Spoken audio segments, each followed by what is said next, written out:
Welcome to the Nat Theo podcast, where we explore nature, the Bible, and what both of them show us about our Creator God, who made this wild and wonderful world. I'm your host, Erin Lynham. I'm a certified master naturalist, Bible teacher, and author, and I am so excited to explore God's Word and His created world with you. I love hearing what things in nature you kids are curious about. Like the time my 5-year-old daughter asked me if the sun brushes its teeth before it goes to bed at night. Or this question that came from my 10-year-old son. He asked me if butterflies can remember being caterpillars. I couldn't get his question out of my mind because it's so fascinating to think about. Can a butterfly remember being a caterpillar? His question inspired today's episode, and here's our trail map. We are going to look at how do caterpillars turn into butterflies? And are there other creatures that experience a similar change? We're going to look at, do butterflies remember being caterpillars? And why are our memories so important? But first, I have a trivia question for you. What animal has the longest memory? Think about your answer, and we will find out at the end of today's episode. Now, I promise we will find an answer to my son's question about whether butterflies can remember being caterpillars. But first, we have some important things to dig into because we can't talk about butterflies' memories until we first look at how a caterpillar turns into a butterfly in the first place. One of the most amazing changes that happens in nature is when a caterpillar turns into a butterfly. This change is called metamorphosis. What is metamorphosis? Put simply, metamorphosis is a change in a creature's physical form, that is, their body. More specifically, it's when a creature changes from its immature or baby form, which is called larva, into its adult form. And the way the caterpillar does this is quite amazing. You see, a caterpillar begins its life inside of an egg. That egg was laid on a plant by its mother, who happens to be a butterfly. Once the egg hatches, the caterpillar comes out. Now the caterpillar has very important work to do. Its job is to eat as much food as it can. Now that sounds like a fun job, doesn't it? As the caterpillar eats, it sort of grows out of its clothing. Has your parent or caregiver ever said, "What? You already grew out of that shirt? Or you already grew out of those shoes?" Wouldn't it be much easier, listener, if while your shirt was getting tighter because you're growing, that you could be growing a new, bigger shirt underneath? That'd be crazy. But that's exactly what the caterpillar does. The caterpillar's clothes is a hard outer shell called an exoskeleton. You see, us humans, we have a skeleton inside of our bodies, but the caterpillar's skeleton is actually on the outside of its body, this exoskeleton that it can actually shed. So the caterpillar works hard eating lots and lots of food, that is leaves, so it can grow a new, bigger exoskeleton, and then it sheds the older, smaller one. This process is called a molt. And most caterpillars go through 5 of these molt stages. But eventually, the bigger exoskeletons just aren't enough for the caterpillar. You see, it was designed to grow even bigger and to put on much fancier clothes. Can you guess what those fancier clothes might be? I'll give you a hint. They include a set of wings. Okay, so the caterpillar has finished all of its molts. Now what? God designed the caterpillar with special chemicals called hormones that signal to the caterpillar when it's time to enter its next stage of life. These hormones make the caterpillar want to stop eating and to go hide out for a while inside something called a pupa. A pupa is like a little protective case that a creature enters into and, from inside, changes its physical form. It changes its body. If you've ever heard the words chrysalis or cocoon, those are referring to that pupa, the protective case. Okay, so now the caterpillar is inside of its protective pupa case. What happens then? Listeners, what happens now is so incredible that scientists have had a very hard time actually knowing what goes on inside of that pupa. But we have discovered some things about this metamorphic change. Most of the caterpillar turns into a gooey liquid, kind of like a thick soup. And God gave caterpillars something amazing called imaginal discs. These imaginal discs in a caterpillar have a very important job. They are a group of cells that turn into the new parts of a butterfly. And I love their name, imaginal discs, because it reminds me of the word imagine. It's like God tucked these imaginal disc cells into the caterpillar and said, just imagine what you will become one day. There are a few things that stay intact in the caterpillar and don't turn to liquid. These include the parts of the caterpillar that it needs to breathe, because it must keep breathing while it is inside of that pupa. Something else that remains intact inside the caterpillar is part of their brain called mushroom bodies. What a funny name, right? These mushroom bodies have a very important job of storing memories that have to do with taste and smell. We'll dig more into that in a few minutes. But first, once the caterpillar's imaginal discs have formed into its new parts, the creature emerges from its chrysalis, that pupa, as a fully formed butterfly. What an incredible image that God has given us in nature. When I think about that caterpillar going into its pupa and coming out as a butterfly, I always think of the Bible verse 2 Corinthians 5:17. It says, if anyone belongs to Christ, there is a new creation. The old things have gone. Everything is made new. When we choose to follow Jesus as our Lord and our Savior, we become like a new creation, much like the butterfly does. Now, before we dig into butterfly memories, do you think there are other creatures that go through this metamorphosis change? There are. In fact, my kids and I had the chance to see this recently in our own yard. My 10-year-old son, he told me, Mom, there's these crazy looking creatures on our bush. They're black and orange and blue, and they look kind of like caterpillars, but only have 6 legs. Well, he had ignited my curiosity, and I went out to the front yard to see what he was talking about. These little creatures, they looked like tiny alligators crawling across the leaves, and we began noticing other things on the bush, including tiny hatched eggs and some strange orange pod-like structures. They were attached to the leaves with what looked like glue, and they looked like these small orange beans. And finally, we noticed ladybugs on the bush. And some were even on the outside of those orange pods. Can you guess what we had found? With some research, we discovered that we were watching ladybug larvae.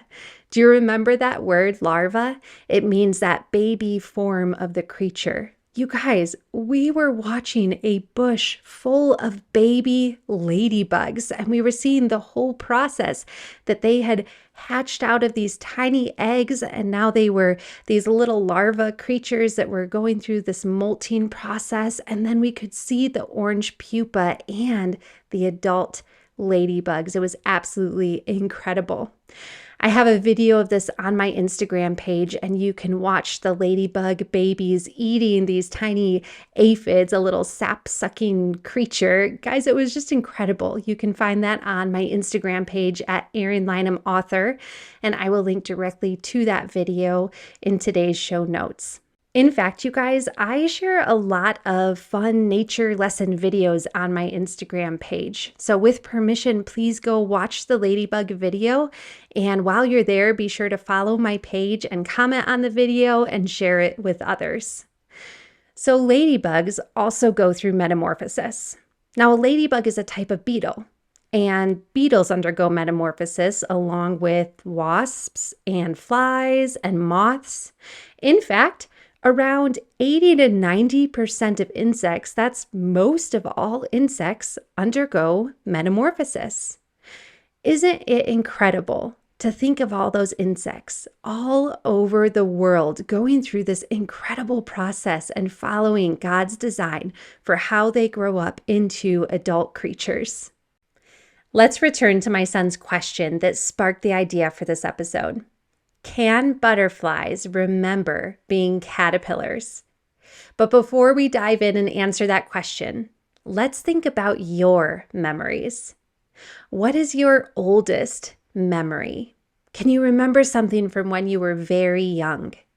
What's one of your favorite memories? Can you remember a time when you went through a big change in life, kind of like a caterpillar changing into a butterfly? Maybe you changed schools or you moved across the country. What's a big change that you've gone through? I asked my kids about their oldest and favorite memories, and here's what they said. I am Zeke and I'm 11 years old, turning 12. Zeke, what is one of your oldest memories? Playing in Kansas City on my 5th birthday.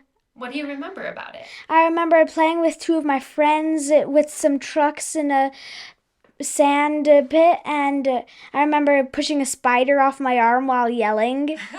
And I remember there was a triple-decker cake with a train on top. So Zeke, what was one of your favorite memories? I got to go up to the YMCA and participate in a birding workshop, and I got to hold birds and help band some of them and set them free. What's one of your favorite memories from a trip we've taken? Probably finding sand dollars at the shore in California. I'm Ellis and I'm 10 years old. Ellis, what's one of your first memories? Zeke and me were trying to have a concert on a chair, but Zeke threw up all over the chair. Ellis, what's one of your favorite memories from a trip we've taken? At the redwood forest, I was stuck inside of a giant tree, so our mom threw me a burger. I did. I threw you a burger inside of the redwood stump, huh? Yeah. I'm Will and I'm 8 years old. I like art and I always like to paint the outsides. Will, what is one of your first memories or something you remember from when you were really young? When I first saw my mom and my dad. You remember that? Mm-hmm. Whoa. Waylon, what is one of your favorite memories? When we went to the sand dunes and our feet were burning hot and our mom had to carry us. Why were our feet so hot? Because it was sand and it was really hot out. It was really hot. But, there was a giant river. It was shallow, but there's, chunks of ice, but they're actually sand. I can't remember what they are. Waylon, do you have any favorite memories from trips that we've taken? The redwood forests. What do you remember about the redwood forests? They were super pretty and the trees were giant and we got to climb them. They were 30 feet tall or bigger. There's as big as a blue whale. I'm 5 and I'm Rora. Rory, what's one of your favorite things you remember doing outside? Do you remember anything from hiking? Do you remember finding wildflowers? Yes. What colors were they? Pink, blue and yellow, and orange. Rory, do you remember anything from taking trips or going to the redwood forest or the ocean? My favorite part of the ocean was swimming. My favorite part of going to the forest was climbing trees.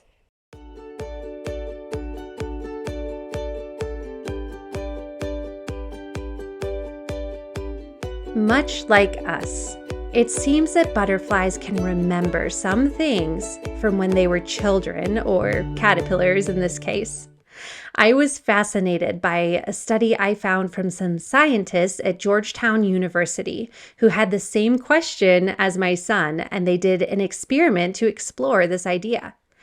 Now, let me first explain. Their research was done on caterpillars that turned into moths, not butterflies. But although this study was done on moths and not butterflies, I think it can still teach us the same lessons around butterflies because they go through the same metamorphosis. Here's what the scientists did in their experiment. They trained caterpillars to dislike the smell of a certain chemical. Now, normally caterpillars and moths don't mind this smell at all. Here's how they did it. They let the caterpillars smell the chemical. And each time they smelled it, the scientists sent this small, mild electrical shock through the caterpillars. Now, I know that sounds really cruel and mean, but it was simply to teach the caterpillars to dislike the smell and to connect that smell with discomfort or something that did not feel good. In doing this, the scientists taught the caterpillars to avoid that certain smell. Later, after these caterpillars had gone through metamorphosis and come out of their pupa as adult moths, the scientists let them smell the same chemical. And do you know what happened? Most of the adult moths showed a strong dislike for that smell. And get this, it's super interesting. Almost all the same caterpillars who showed a dislike for the smell as caterpillars showed the same dislike for the smell when they were adult moths. So what did this show the scientists? Well, it seems that adult moths have some memory of things that they disliked when they were caterpillars. Do you remember when we talked about the caterpillar inside of the pupa and we learned that almost the entire caterpillar turns into liquid, but not all of it? And we looked at those funny named mushroom body parts of the brain. Well, these mushroom bodies, which, okay, you guys, they're not actually mushrooms, but instead an important part of their brains that store information, kind of like a treasure chest. And it stores memories about taste and smell and what an insect learns about taste and smell. So what does all this mean? It seems that the caterpillar learns about the chemical smell and stores that memory in its brain. And then during metamorphosis, during its change into the moth or butterfly, that part of the brain, that little treasure chest, does not turn into liquid soup, but instead it remains intact. So that when the moth or butterfly comes out of the chrysalis, that pupa, it still remembers that it does not like that smell. So, can a butterfly remember being a caterpillar? Most likely, it does not have memories of crawling on so many legs across leaves and eating up all of those leaves and molting and entering into its chrysalis, that pupa. But it seems from this experiment that it does have some sort of memories from its experiences as a caterpillar. I have a question for you. Have you ever thought about how important your memories are? Memories play a big part in shaping the adults that we become and how we look back on our days of being a child. Listeners, when I was a kid, I watched a lot of TV and I played a lot of video games, and while those activities were fun, they don't make up my favorite memories. My favorite memories are from when I was outside, hiking and camping with my family, or playing in the sand at the beach, climbing in trees, or finding roly-polies and butterflies. As kids, you get to shape many of your memories. Here's an important question. When you grow up and become an adult, what do you want to look back on and remember? How you spend your time today will shape your memories. You see, God made us humans special. He made us very different from all the other creatures. And one way He did this was by giving us a great capacity for memory. We can remember things for so long, and we can remember so much. And God gave us spirits. That is who we are inside, and our spirits can be shaped by those memories. The word remember and words like it that basically mean the same thing are used hundreds of times throughout the Bible. God clearly says that remembering is important, and so the memories that we choose to make are important. Of course, we'll also have hard memories. This world is broken by sin, and we experience hard things in life that we will remember as we get older. And God can use even those hard things to shape us and grow us. But we can also make the choice to create good, fun, healthy memories by how we spend our time today. 1 Chronicles 16:12 says, "Remember the wondrous works that He has done." How can we remember God's wonderful works? First, we can pay attention to what He is doing in our lives and how He is caring for our needs and growing our faith. And secondly, we can remember God's wonderful works by spending time in nature and surrounding ourselves with all of the wonderful things that God has made. Listen to Psalm 143, verse 5. I remember, hear that word? I remember what happened long ago. I consider everything you have done. I think about all you have made. You know what other lesson I love from the caterpillars? Do you remember the imaginal discs we learned about? So those imaginal discs are these clumps of cells that God put inside the caterpillar that later become the parts of the butterfly. And it's almost like God tucked those imaginal discs into the caterpillar and said, imagine what you will become one day.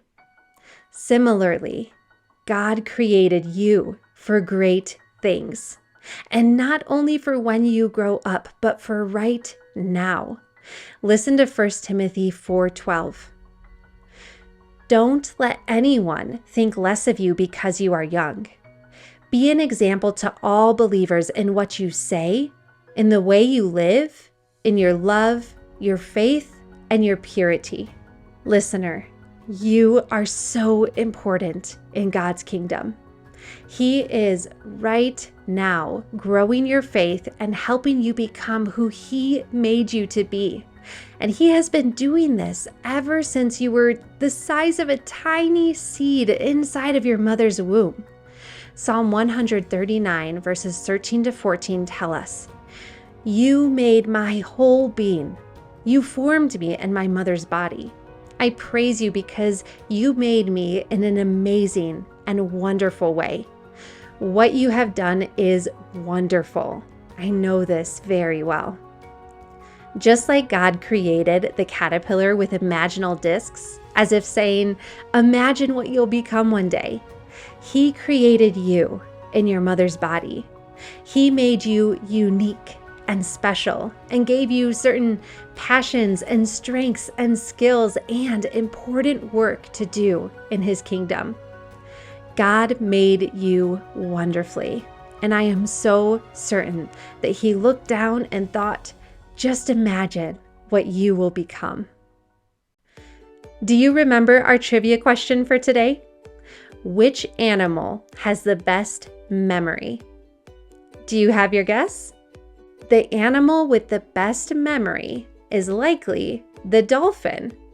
Dolphins can remember their friends and interactions that they've had with other dolphins. It's believed that they can remember their friends even if they have not seen them in over 20 years. Here's a challenge for today.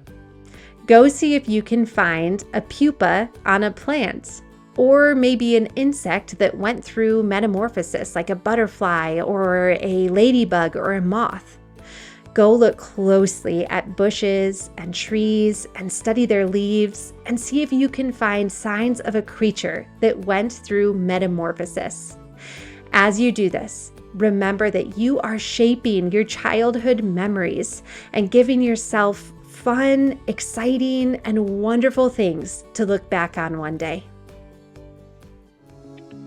Hey listeners, did you know I have a new book? It's called Rooted in Wonder, Nurturing Your Family's Faith Through God's Creation. I wrote it for your parent or caregiver to inspire and equip them in taking you outside and connecting with God in creation. Rooted in Wonder is full of fun activities you can do as a family to explore God's wild and wonderful world. Pick up a copy on Amazon, my website, erinlynham.com, or wherever you purchase books.